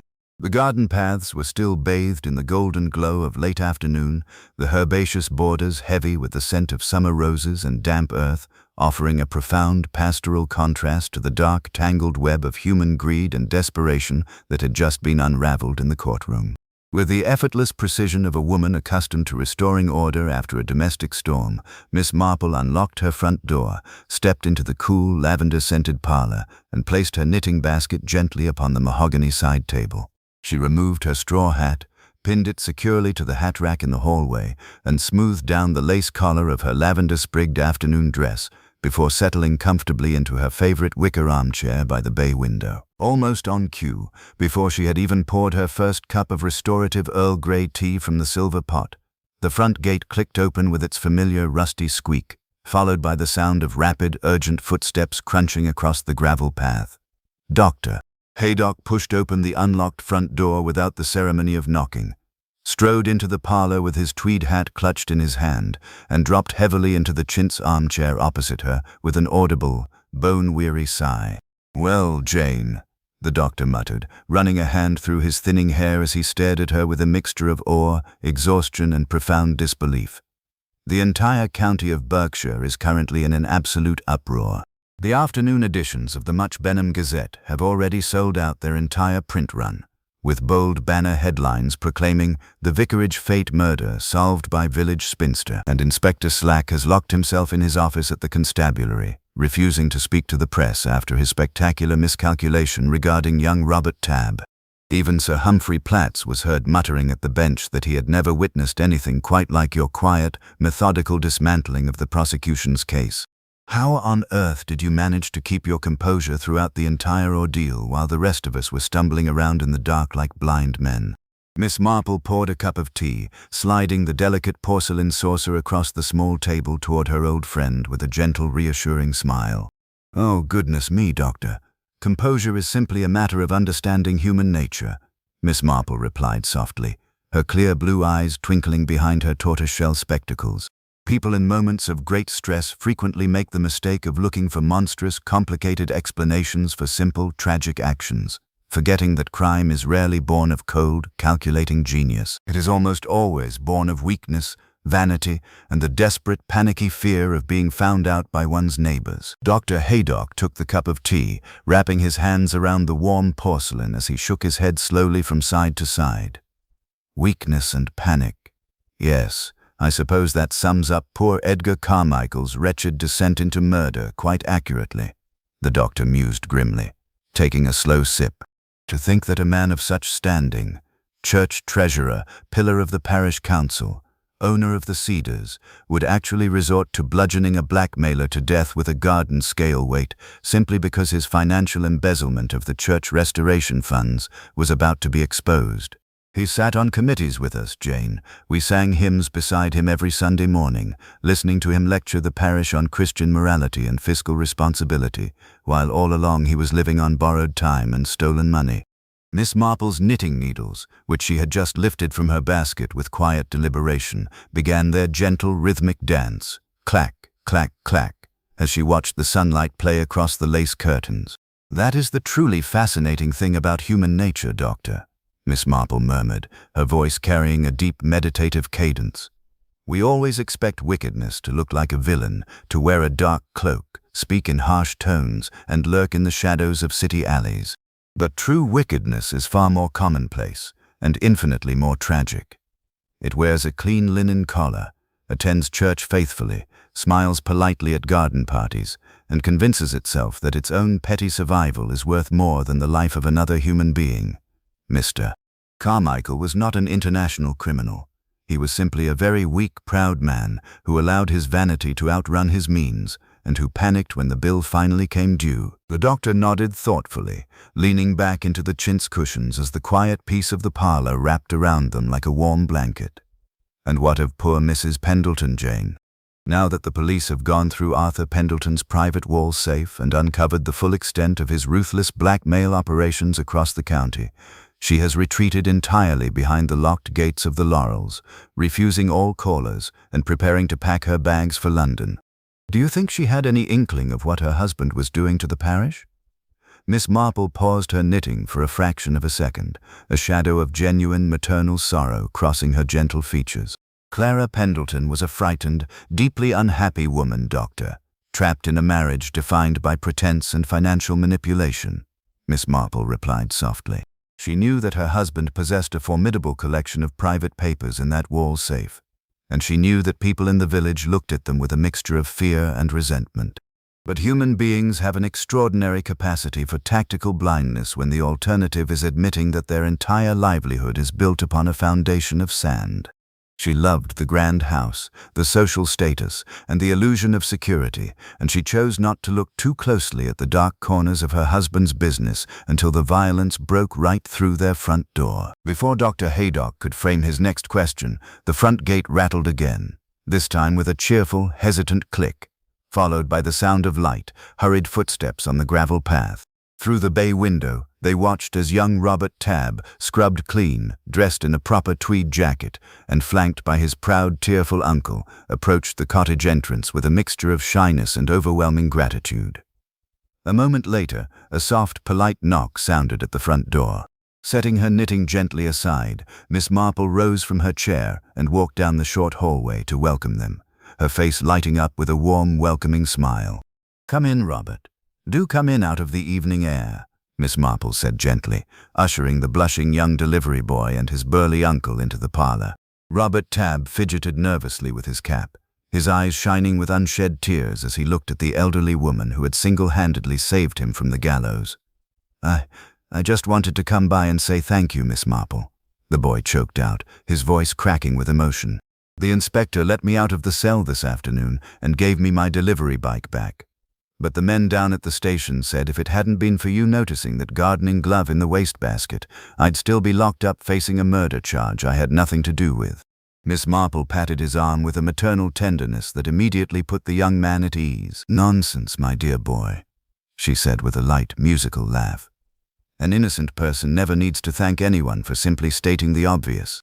Now, sit down and have a slice of Victoria sponge your uncle brought over, and let us all forget about the unpleasantness of the last few days. As the small parlor filled with the gentle, cheerful hum of restored normalcy, with Dr. Haydock pouring tea for the grateful butcher and Robert recounting the absurdities of Inspector Slack's interrogation with hesitant, nervous humor. Miss Jane Marple leaned back in her wicker chair, her knitting needles resuming their steady, peaceful rhythm. The storm that had broken over St. Mary Mead had passed, leaving behind a community chastened, humbled, and forever altered, yet fundamentally resilient in its enduring rhythms. The village green would soon return to its quiet routine of cricket matches and gossip over garden fences, and the vicarage lawn would host its summer teas without the shadow of violence hanging over the marquee. But Jane Marple knew, with the quiet, unshakable certainty of one who had plumbed the darkest depths of the human heart, that villages were like gardens, ever-changing, occasionally overgrown with weeds, but always yielding their secrets to those who possessed the patience to watch, to listen, and to understand. The Thursday morning following the tumultuous events at the Much Benham Magistrates' Court dawned over St. Mary Mead with a serene, washed-air clarity that seemed almost miraculous, as if the summer skies themselves were determined to purge every lingering trace of the darkness that had recently gripped the parish. The coastal mist had completely vanished, replaced by a warm golden sunlight that illuminated the thatched roofs, the neat garden borders, and the weathered stones of the Norman church tower with an idyllic, postcard-perfect tranquility. Walking down High Street, one might have easily imagined that the shocking murder of Arthur Pendleton behind the vicarage marquee had been nothing more than a collective bad dream, a phantom tragedy conjured up by the heat of a June afternoon. Yet, beneath the outward veneer of restored peace, the village hummed with a quiet, contemplative undercurrent of sober reflection. The local gossips by the post office counter and the butcher's shop no longer traded wild, sensationalist theories about London underworld assassins or mysterious international syndicates. Instead, conversations were conducted in hushed, respectful tones, punctuated by frequent, appreciative glances toward the quiet corner cottage where Miss Jane Marple resided. Inspector Slack, having retreated to the Much Benham constabulary to nurse his wounded professional pride and compile a heavily redacted report for the chief constable, was conspicuously absent from the village lanes, leaving St. Mary Mead to reclaim its own unhurried, idiosyncratic rhythm. Inside her sunlit parlor, Miss Jane Marple sat by the bay window with her wicker basket at her feet, her nimble fingers guiding the ivory knitting needles through a length of soft, cream-colored wool with a quiet, hypnotic rhythm. Clack, clack, clack. The events of the past week, though weighty and profound, had left no visible mark upon her gentle, composed countenance. To look at her was to see the very embodiment of pastoral serenity, untouched by the chaotic turbulence of human folly that she so effortlessly navigated. The front gate clicked open with its familiar rusty protest, and the sound of measured, purposeful footsteps crunching across the gravel path announced the arrival of the Reverend Leonard Clement, who had come by to return a borrowed parish register and share a final reflective cup of tea. Stepping into the parlor with his cassock swirling slightly around his ankles, the vicar offered a warm, weary smile, dropping into the chintz armchair opposite his elderly friend with an audible sigh of relief. "Good morning, Jane," the vicar murmured, leaning back against the cushions as he accepted a cup of freshly brewed Earl Grey tea. The parish council met late last night to review the interim financial accounts and reorganize the church restoration fund following poor Edgar Carmichael's tragic confession. And I must say, the atmosphere in the vestry was unlike anything I have experienced in all my years as rector. There was a profound, almost humbling sense of honesty in the room. No posturing, no defensive pride, and certainly no attempt to hide behind grand facades. It is as if the entire village has finally realized how dangerous it is to pretend to be something one is not. Miss Marple paused her knitting for a fraction of a second, smoothing down the soft wool across her apron with gentle, unhurried fingers before raising her clear blue eyes to meet the vicar's gaze. "People are frequently frightened of their own human frailties, Mr. Clement," Miss Marple replied softly, her voice carrying a sweet, melodic cadence that invited deep contemplation. They spend so much energy constructing elaborate masks of respectability and financial success, terrified that if their neighbors should ever glimpse the actual, flawed human being hiding underneath, the entire social fabric of the parish would collapse around them. But human nature, when all is said and done, is remarkably resilient. It makes terrible mistakes. It gives in to temptation and panic, and it occasionally commits monstrous acts in the dark. Yet it also possesses an extraordinary capacity for grace, for forgiveness, and for quiet redemption once the truth is finally brought out into the light. Dr. Haydock, who had let himself in through the unlocked front door just in time to catch the tail end of Miss Marple's observation, tossed his tweed hat onto the sideboard and chimed in with a dry, knowing chuckle. "Well spoken, Jane, though I suspect the parish council will take quite some time to recover from the shock of discovering that their most self-righteous treasurer was secretly running a blackmail ring out of his study wall safe," the doctor remarked, pulling up a chair and joining them by the window. Mrs. Price Ridley has barely been seen outside her front gate for 3 days, paralyzed by the terrifying realization that her own gossiping tongue might have inadvertently made her the next target of village scandal. For the first time in 20 years, the post office queue is actually quiet. A soft, musical little laugh escaped Miss Marple's lips as she resumed her steady, rhythmic knitting. "Oh, Mrs. Price Ridley will recover her voice by Sunday morning, Doctor. You can be quite certain of that," Miss Marple observed with a gentle, twinkling smile. Human nature does not change its spots merely because a single tragedy has exposed the folly of a few individuals. The village gossip will return. The vegetable competitions will resume with their usual fierce rivalries, and the church fete next summer will no doubt feature an equally enthusiastic debate over the quality of the vicarage tea service. But perhaps, just perhaps, people will look at one another with a little more patience, a little more charity, and a great deal less assumption. They will remember that true character is not defined by the grand houses one builds or the loud proclamations one makes in public squares, but by the quiet choices one makes in the privacy of one's own heart when temptation and fear cross our paths.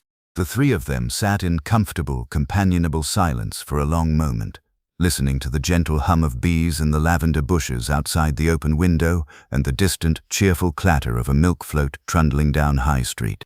The storm had cleared, the village had healed, and the natural order of St. Mary Mead had reasserted itself with all its familiar, eccentric charm. Later that afternoon, after the vicar and the doctor had departed to attend to their respective parish duties, Miss Marple walked out onto her front garden path to inspect her prize-winning rose bushes. The late afternoon sun cast a warm, golden aura over the flower beds, making the dew-kissed petals sparkle like tiny diamonds against the green leaves.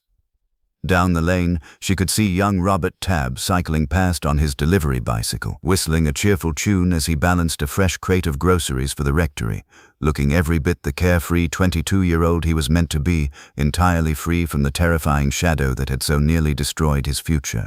Further down toward the village green, children were laughing as they chased a stray football across the grass, and the local shopkeepers were lowering their striped canvas awnings against the approaching evening shadows. Everything was as it should be, orderly, peaceful, and quietly predictable upon the surface, yet infinitely complex and endlessly fascinating beneath. Miss Jane Marple reached out with a delicate touch to snip a stray withered leaf from a climbing crimson rambler, her clear blue eyes reflecting the quiet beauty of the English countryside. She knew, with the absolute unshakable serenity of a lifetime spent watching the grand, unscripted drama of human existence unfold before her eyes, that while secrets would always find a way to take root in the soil of quiet villages, truth and human understanding would always manage to reclaim the garden in the end. The transition from late June into early July in St. Mary Mead always brought with it a distinct, almost palpable shift in the atmosphere, as if the village were gently settling back into its eternal, unhurried rhythm after a brief and tumultuous theatrical interlude. The tragic events surrounding Arthur Pendleton's death, the wrongful arrest of young Robert Tabb, and the shocking fall from grace of the parish treasurer, Edgar Carmichael, had gradually receded from the forefront of daily conversation, replaced once more by the perennial, comforting minutiae of country life, the impending church flower show, the alarming invasion of green fly on Mrs. Price Ridley's prize-winning sweet peas, and the perpetual, minor debates over whether the rectory bees produced a sweeter clover honey than those kept by Mr. Tab down at the butcher's lane. Yet, while the surface of village existence had resumed its glassy, unruffled calm, the memory of those dark days lingered like a faint watermark imprint upon the collective consciousness of the parish, reminding everyone that beneath the polite smiles, the sensible tweed skirts, and the Sunday morning hymns lay the vast, uncharted depths of human nature, with all its hidden resentments, unexpected vulnerabilities, and quiet capacities for redemption. Seated once more in her comfortable wicker armchair by the bay window of her cottage parlor, Miss Jane Marple watched the afternoon shadows lengthen gracefully across her herb garden, her nimble fingers guiding the ivory knitting needles through a length of soft heather-colored wool with that familiar, hypnotic cadence. Clack, clack, clack. The world outside her window was bathed in the warm, mellow gold of an English summer dusk, the air fragrant with the scent of evening primrose and sun-baked earth. The front gate clicked open with its customary gentle protest, announcing the arrival of Raymond West, who had returned to St.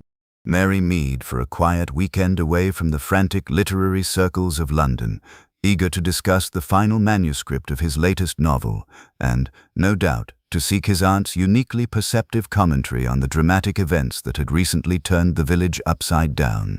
Pushing open the unlocked front door, Raymond strode into the parlor with his coat slung over his shoulder, his brow furrowed with the thoughtful intensity of an author attempting to distill complex philosophical truths from real-world chaos. Dropping into the chintz armchair opposite her, he let out a long, contemplative sigh and shook his head slowly as he looked across at his aunt. "You know, Aunt Jane," Raymond began, his voice tinged with a mixture of lingering awe and intellectual wonder. "I spent the entire train ride down from Paddington trying to incorporate the events of the last few weeks into a new fictional plot for my publisher, but every time I attempted to construct a dramatic narrative around a hardened criminal mastermind, I realized how utterly pedestrian real wickedness actually is. Edgar Carmichael wasn't a Moriarty. He was simply a frightened, weak-willed man who allowed his pride to overrule his integrity, and who panicked when the inevitable reckoning arrived. It makes one realize how profoundly naive our assumptions about human nature truly are." Miss Marple did not stop her knitting, though the gentle rhythm of her needles paused for the fraction of a second as she offered her nephew a warm, understanding smile. "Human nature, my dear Raymond, is neither entirely heroic nor entirely monstrous. It is simply human, with all the wonderful, frustrating contradictions that implies." Miss Marple replied softly, her clear blue eyes twinkling behind her tortoise-shell spectacles. "People are so terribly afraid of being perceived as weak or inadequate that they will go to extraordinary lengths to construct elaborate facades of success and respectability, forgetting that true character is never measured by the grandness of one's house or the loudness of one's social standing. Mr. Carmichael made a dreadful, tragic mistake, and he paid an unimaginably heavy price for his vanity. Yet, in the quiet aftermath of his confession, the parish has learned something far more valuable than any financial ledger could ever teach. We have learned to look at one another with a little more patience, a little more forgiveness, and a great deal less self-righteous assumption." Raymond leaned back against the chintz cushions, resting his chin on his hand as he watched his aunt work with quiet admiration. "And what of the village itself?" he mused thoughtfully. "Do you think St. Mary Mead will ever truly return to the way it was before the murder disrupted the vicarage fate?" Miss Marple resumed her steady, rhythmic clack, clack, clack, her gaze drifting outward toward the golden light dancing across the lawn. "Oh, the village has already returned to normal, Raymond, or as normal as St. Mary Mead is ever permitted to be," she said with a light, musical little laugh. "Mrs. Price Ridley is once more organizing the church committee with her customary ferocious efficiency. The Girl Guides are practicing their semaphore signals down by the village hall, and Robert Tabb is delivering prime cuts of lamb with a cheerful whistle that can be heard halfway down High Street. Villages do not change their essential character because of a tragedy, my dear boy. They simply absorb it, fold it into the local folklore, and continue growing, much like an old apple tree that heals its scarred bark and goes on producing sweet fruit year after year. Later that evening, as twilight descended over St. Mary Mead and the first pale stars began to blink into existence above the Norman church tower, the cottage grew wonderfully quiet and still. Dr. Haydock stopped by briefly on his way home from his evening rounds, pausing at the open garden gate to exchange a few cheerful words with Miss Marple about the upcoming village flower show and the miraculous recovery of Mrs. Pendleton, who had safely concluded the sale of the laurels and returned to the quiet comfort of her family in the West Country. As the doctor waved his tweed hat and strolled down the darkening lane toward the village, Miss Marple closed the front door, drew the chintz curtains against the gathering dusk, and walked over to her mahogany writing desk.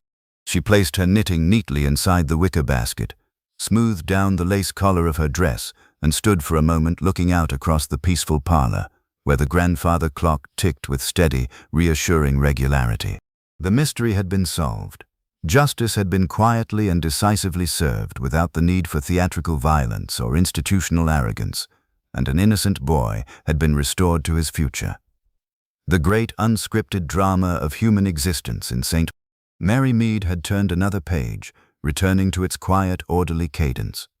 Yet, as Miss Marple settled back into her wicker armchair with a soft, content sigh, she knew, with the absolute, unshakable serenity of a lifetime spent watching the world go by, that human nature would always provide new puzzles to solve, new secrets to uncover, and new gardens to tend, tomorrow and on all the peaceful summer days yet to come. The first golden rays of an early July morning filtered through the lace curtains of Miss Jane Marple's cottage parlor, casting a warm, gentle glow over the antique mahogany sideboard, the rows of neatly arranged leather-bound books, and the wicker basket resting quietly beside her armchair. Summer in St. Mary Mead had fully settled into its rhythm, wrapping the village in a blanket of pastoral contentment that felt all the more profound for the brief, violent storm it had recently weathered. Down High Street, the butcher's shop was already bustling with morning trade, and young Robert Tabb could be heard whistling a cheerful tune as he loaded a wooden crate of provisions onto his bicycle, his shoulders unburdened by the terrifying cloud that had so nearly cost him his future. At the vicarage, the Reverend Leonard Clement was deep into preparations for the upcoming summer flower show, while his wife, Griselda, energetically directed a fresh squad of girl guides, with all the buoyant optimism of an unflagging general. To the casual eye, the village had returned entirely to its familiar, predictable self, where the most pressing controversies involved the judging criteria for runner beans and the ongoing debate over the parish choir's intonation during Sunday hymns.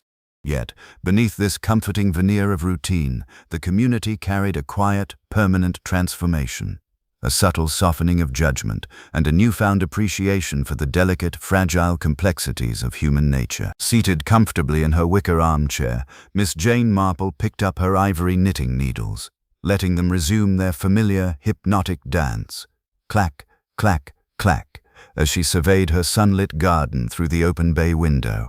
The cream-colored wool on her lap was growing steadily into a complete winter scarf, each stitch laid down with the same meticulous, unhurried precision she applied to the unraveling of life's most difficult puzzles.